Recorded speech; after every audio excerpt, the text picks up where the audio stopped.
fight between Apple and the FBI. Director James Comey writes, saying they owe it to the San Bernardino survivors and the victims and the survivors to get Apple to comply and open up the shooter's iPhone. Lieutenant Colonel Ralph Peters is here. Ralph, this is straightforward security versus privacy. Whose side are you on? I am unquestionably on the side of the FBI.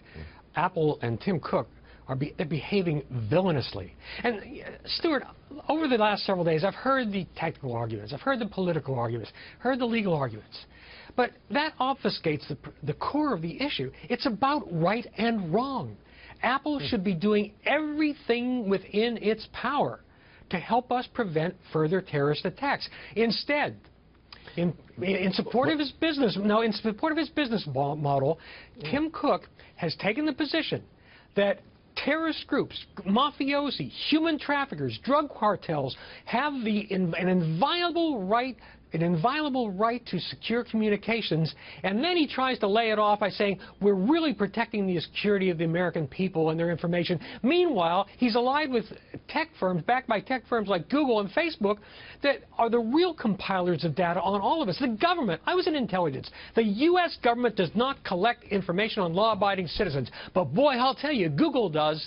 Facebook does. And this is so dishonest, so profoundly wrong that words fail me. Well, if they get into that shooter's iPhone at some point, and and they find, for example, another plot going forward, Apple looks terrible, because they will have put their own commercial interests in advance of life and death issues in America. That's They have already done so. They have already done so. Look, Stuart, let's put it in perspective.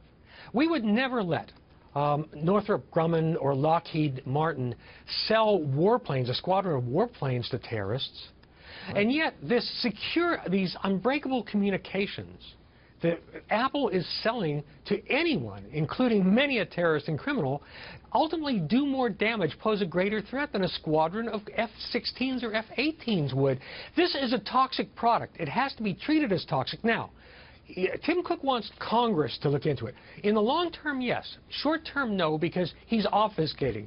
But Congress will ultimately have to decide what we're going to do about unbreakable encryption, because we cannot allow a weapon of this nature, an information weapon of this power, to be in the hands of terrorists and drug cartels. We can't do it. You know why you're popular? Because you've got a clean-cut, straightforward opinion, and everybody knows exactly what you're saying. Well done, Ralph. We appreciate that. Come back again soon. Thank you, Stuart. We'll see you soon.